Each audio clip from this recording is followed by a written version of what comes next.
बहुत दिनों पुरानी बात है। धर्मानगर में एक बहुत बड़ा जंगल था। उस जंगल में शेर खान का शासन था। उनके शासन के दौरान जंगल के सभी जानवर सुख और शांति से रह रहे थे। शेर खान अब बूढ़ा हो चुका था। वो चाहता था कि उसके जीते जी वो किसी ज्ञानी और ईमानदार को जंगल का राजा बना दे। इसीलिए शेर खान ने जंगल के सभी प्राणियों को अपने दरबार में बुलाया। मेरे प्यारे जंगलवासियों, अब मैं बूढ़ा हो चुका हूँ और राजा का कर्तव्य निभाने में असमर्थ हूँ। इसलिए मैं चाहता हूँ कि इस सिंहासन किसी ज्ञानी और ईमानदार के हाथ में सौंप देना चाहिए। इसलिए जो भी राजा बनना चाहता है उसे बल और बुद्धि की परीक्षा देनी होगी।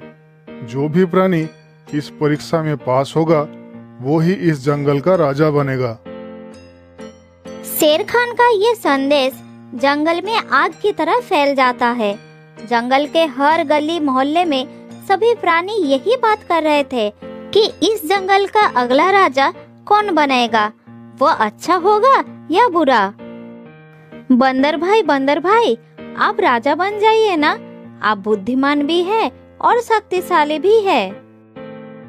हाँ, वो तो ठीक है, मगर मैं राजा बनने के लायक नहीं हूँ। जंगल का राजा तो शेर ही होता है। एक बंदर को राजा के रूप में कौन मानेगा?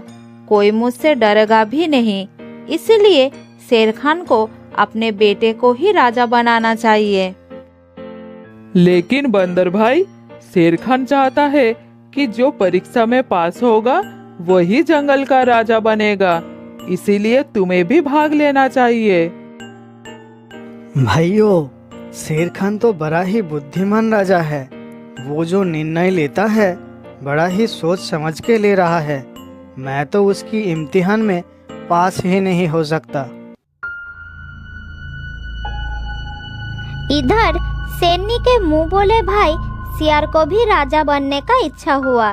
इसीलिए वो शेरनी के पास जाता है और कहता है, दीदी, क्या आपने सुना है कि जीजाजी राजगद्दी छोड़ने वाले हैं और वो किसी को भी राजा बनाने के लिए तैयार है?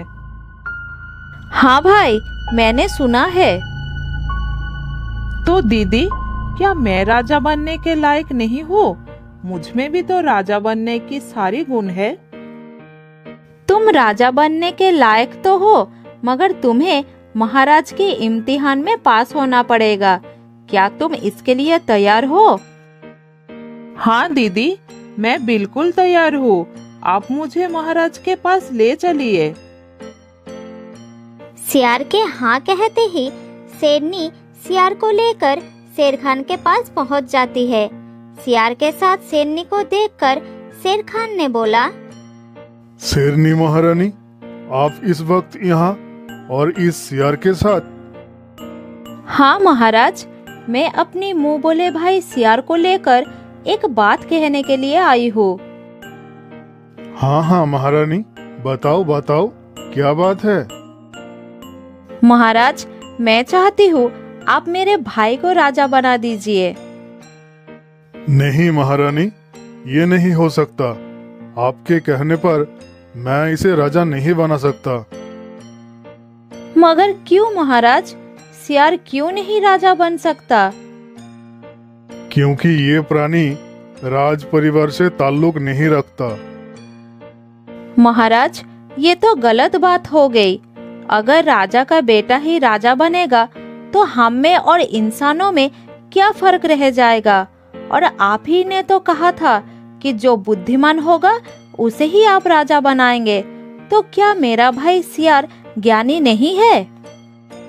हाँ, मैंने ये भी कहा था कि जो बल और बुद्धि के परीक्षा में पास होगा उसे ही मैं अगला राजा घोषित करूंगा। महाराज, याद कीजिए वो दिन जिस दिन शिकारियों ने आपको बंदी बना लिया था, और उस दिन मैंने ही आपकी जान बचाई थी, और उस दिन आपने मुझे एक वचन दिया था। शेरनी, आज तुमने मेरी जान बचाई है। मांगो, तुम्हें क्या चाहिए? तुम जो मांगोगे मैं तुम्हें वही दूंगा। महाराज, मुझे कुछ नहीं चाहिए। देना है तो आप मुझे एक वचन दीजिए कि वक्त आने पर जो मैं मांगूंगी आप मुझे देंगे। मैं वचन देता हूँ शेरनी, वक्त आने पर तुम जो मांगोगी मैं वही तुम्हें दूंगा।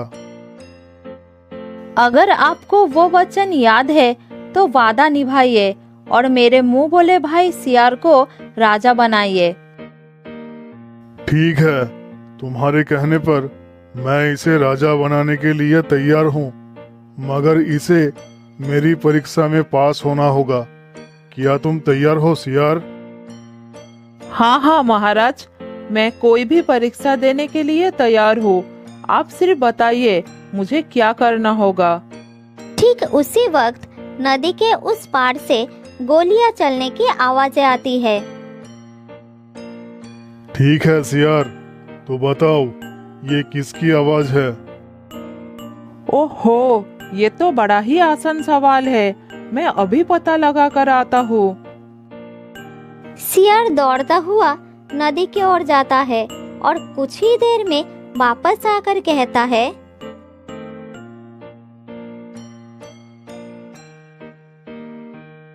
महाराज, नदी के उस पार कुछ शिकारी खड़ा है और वो बंदूक चलाकर शिकार करने की अभ्यास कर रहे हैं।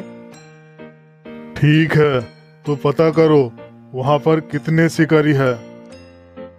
ठीक है महाराज, राजा बनने के लिए थोड़ी मेहनत तो करनी ही पड़ेगी। मैं अभी पता लगा कर आता हूँ।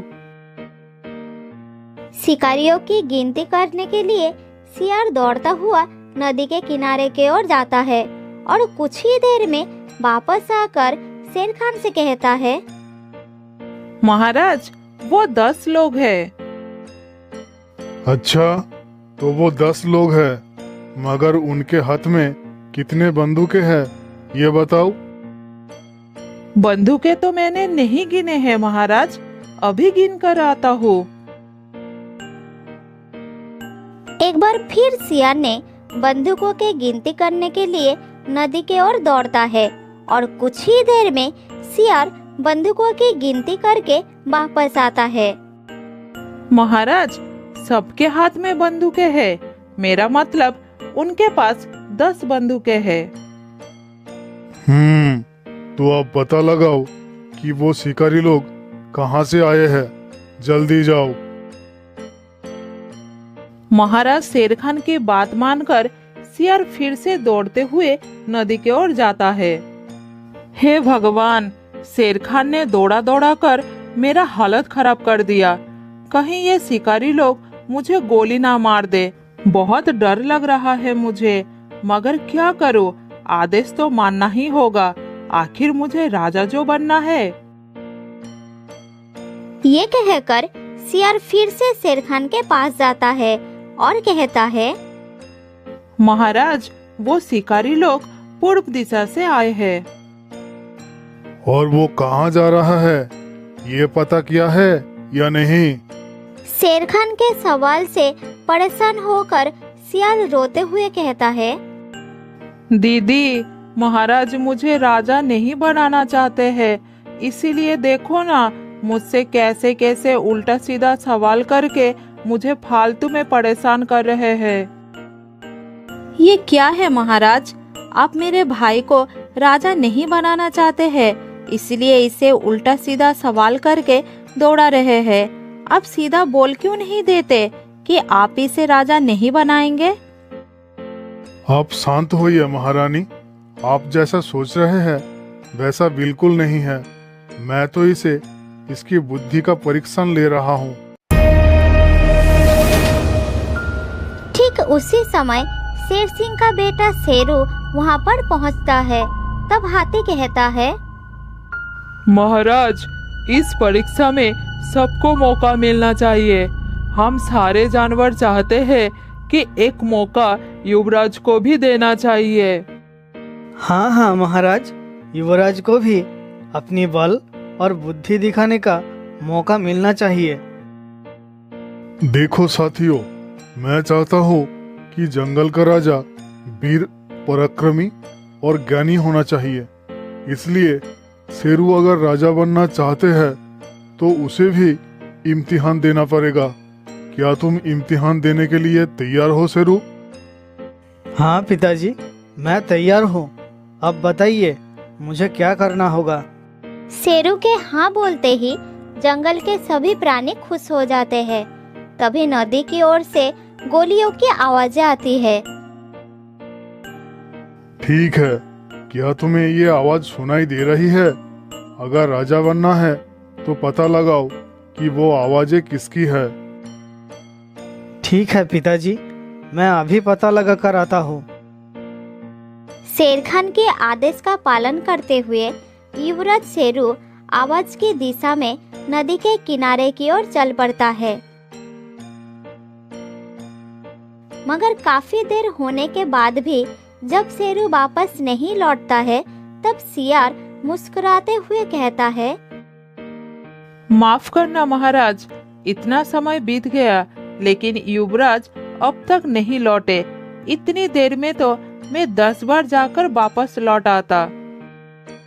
थोड़ा इंतजार करो सियार, युवराज जरूर वापस आएंगे। और अगर वो वापस नहीं आए तो मैं ही राजा बनूंगा। इस प्रकार कुछ समय और बीत गया और पश्चिम दिशा के ओर सूरज ढलने लगे। उसी वक्त शेरू वापस आते हैं। महाराज की जय हो। महाराज, नदी के उस पर 10 शिकारी अपनी अपनी 10 बंदूकें हाथ में लेकर शिकार करने के अभ्यास कर रहे थे। सारा शिकारी पूर्व की ओर से आए थे और आज रात वो हमारे जंगल में शिकार करने के लिए आने वाले थे, मगर मैंने अपने जान पे खेलकर उन्हें गुमराह करके दूसरे जंगल में छोड़ आया। क्या तुमने अपनी जान की परवाह भी नहीं की शेरू?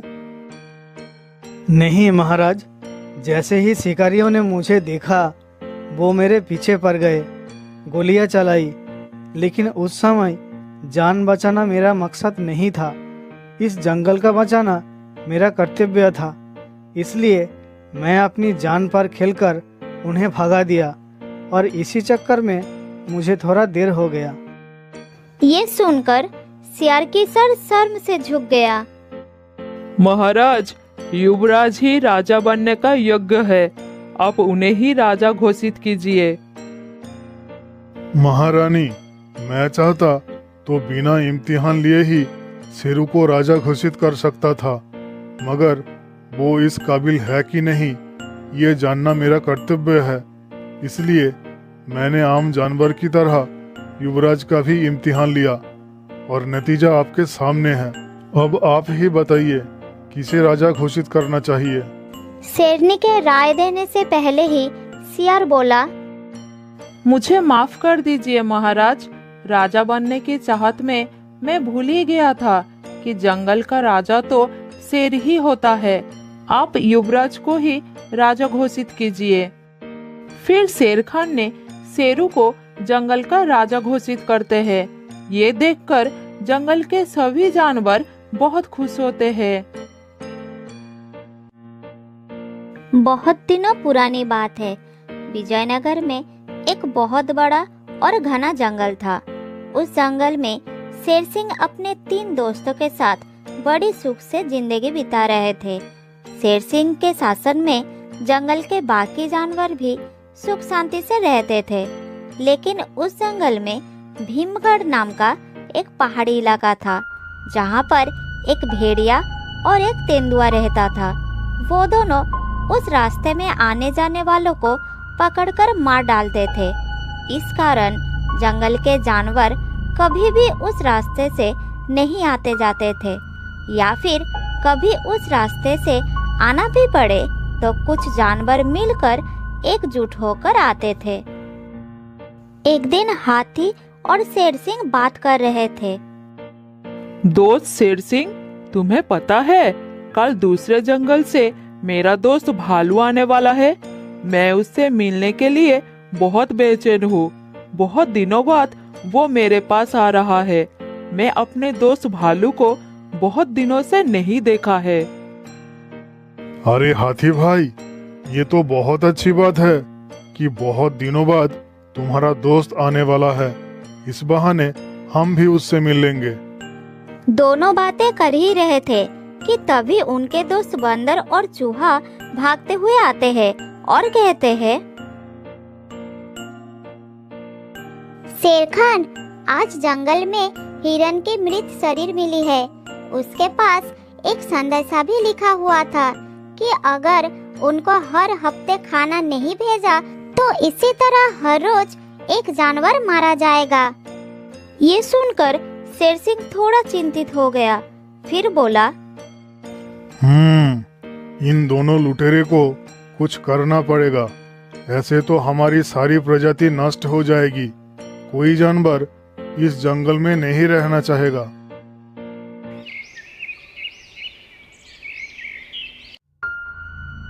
भेड़िया और तेंदुए की धमकी के कारण पूरे जंगल में खौफ छाया हुआ था। जंगल के सभी जानवरों ने डर के मारे अपने घरों से बाहर निकलना बंद कर दिया था। इधर हाथी अपने आने वाले दोस्त भालू को लेकर बहुत चिंतित था। वो शेर सिंह के पास आया और कहा,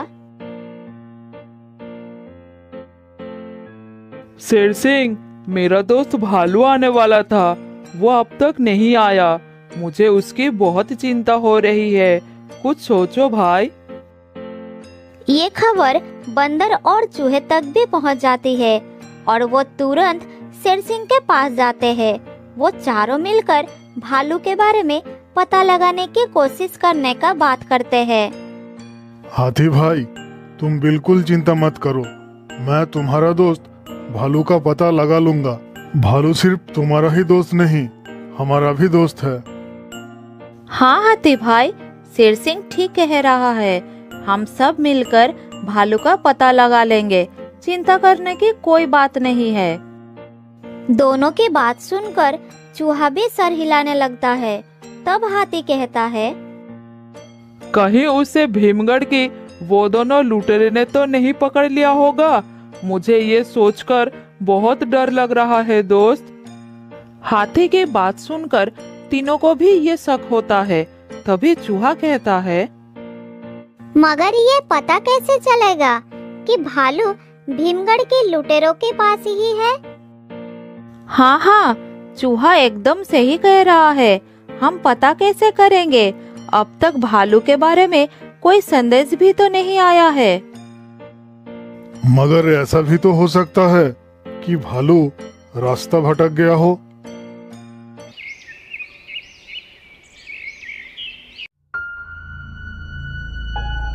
इसी तरह एक दिन बीत जाता है। अगले दिन हाथी के पास एक संदेश आता है जिस पर भालू को छुड़ाने के बदले में लुटेरों ने शेर सिंह को मांगा है। ये खबर पढ़कर वो तुरंत तीनों दोस्तों के पास जाता है। अब क्या होगा भाइयों? मुझे लगता है मेरा दोस्त भालू को अब भूलना ही पड़ेगा। अरे हाथी भाई, तुम ऐसा क्यों कह रहे हो? हम सब तुम्हारे साथ हैं ना। तभी बंदर हाथी के हाथ से वही संदेशा लेकर पढ़ने लगता है। फिर कहता है, अरे ये कैसे हो सकता है? नहीं नहीं, ये नहीं हो सकता। आखिर क्या लिखा है इसमें? जरा हमें भी तो बताओ। इसमें लिखा है, अगर तुम्हारा दोस्त भालू को छुड़ाना है तो शेर सिंह को हमारे हवाले कर दो। क्या इतनी सी बात? अब भालू को छुड़ाने की जिम्मेदारी मेरी है। नहीं नहीं, मैं एक दोस्त को छुड़ाने के लिए अपनी दूसरी दोस्त की कुर्बानी नहीं दे सकता। मुझे कुछ नहीं होगा, तुम मेरी चिंता मत करो। लुटेरे को भालू के बदले शेर सिंह चाहिए तो शेर सिंह उन्हें मिल जाएगा। ये कहकर शेर सिंह भीमगढ़ के ओर रवाना हो गया। शेर सिंह, आखिरकार तुम मेरे शिकंजे में आ ही गए। हाँ, तुम्हें मैं चाहिए था ना, और देखो मैं आ गया। इसलिए आप भालू को छोड़ दो। छोड़ देंगे शेर सिंह, छोड़ देंगे। इतनी जल्दी भी क्या है? उसके बाद दोनों लुटेरों ने शेर सिंह को बंदी बना लेते हैं। इसी तरह रात हो जाता है। आधी रात शेर सिंह को हाथी की आवाज सुनाई देता है। अरे, ये तो मेरे दोस्त हाथी की आवाज लग रही है।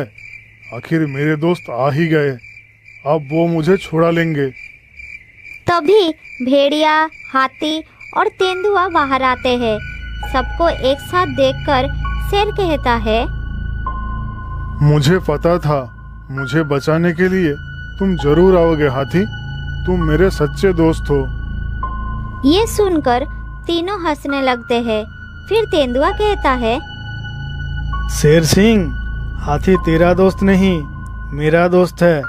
इसने मेरे ही कहने पर तुम लोगों से दोस्ती की थी ताकि मैं तेरा शिकार कर सकूं और जंगल का राजा बन जाऊं।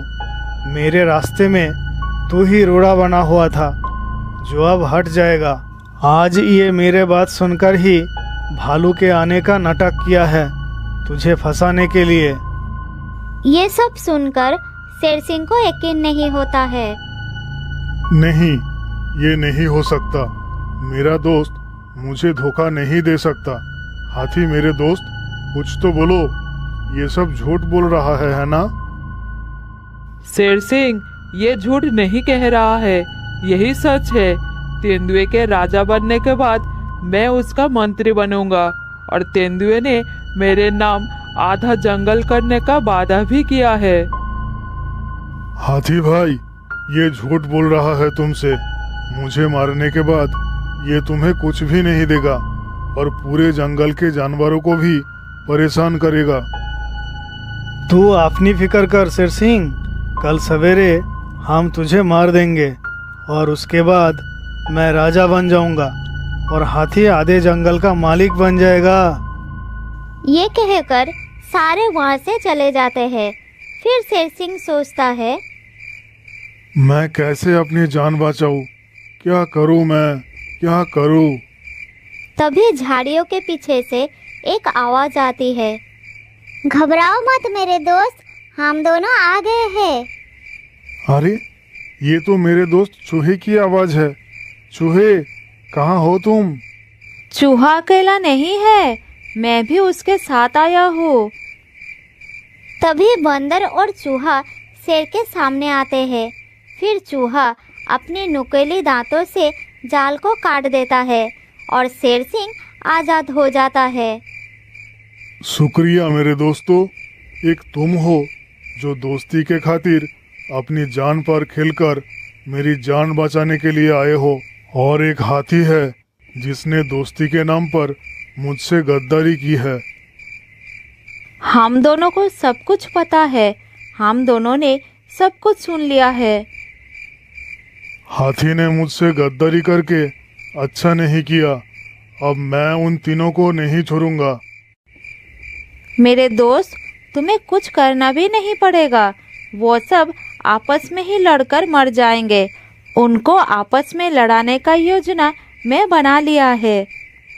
तभी बंदर एक संदेशा निकालता है जिस पर लिखा होता है, हाथी भाई शुक्रिया, मुझ पर दया करके मुझे यहाँ से भागने में मेरी मदद करने के लिए और चुपचाप आकर मेरी जाल काटने के लिए।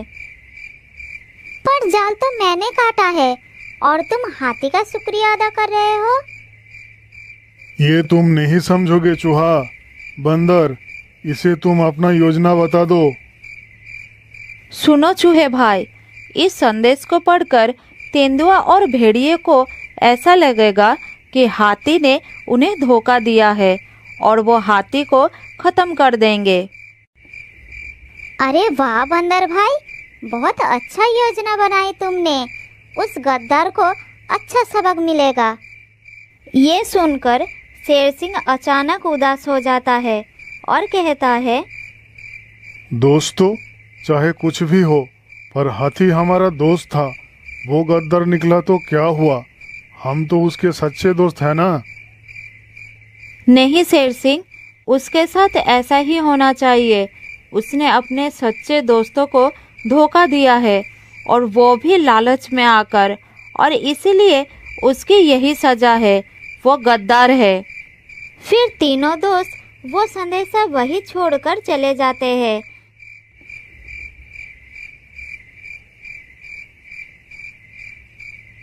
थोड़ी देर बाद तेंदुआ और भेड़िया वहां आते हैं और जैसा बंदर ने सोचा था वही होता है और हाथी को उस संदेश के बारे में पूछता है। हाथी उसे समझाने की बहुत कोशिश करता है, लेकिन तेंदुआ और भेड़िए को बहुत गुस्सा आ जाता है। फिर दोनों ने हाथी के ऊपर आक्रमण कर देते हैं और उसे बुरी तरह से घायल कर देते हैं।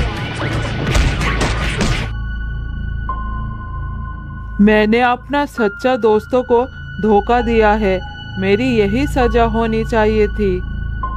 जैसे ही दोनों लुटेरे हाथी को मारने के लिए आगे आते हैं, तब शेर सिंह दोनों के सामने आ जाता है।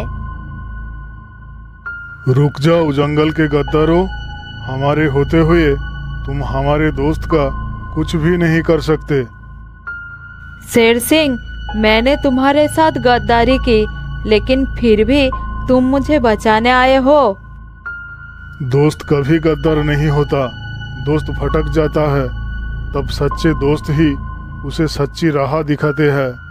फिर दोनों मिलकर तेंदुआ और भेड़िए के ऊपर टूट पड़ते हैं। फिर मार खाकर दोनों लुटेरों उस जंगल को छोड़कर भाग जाते हैं।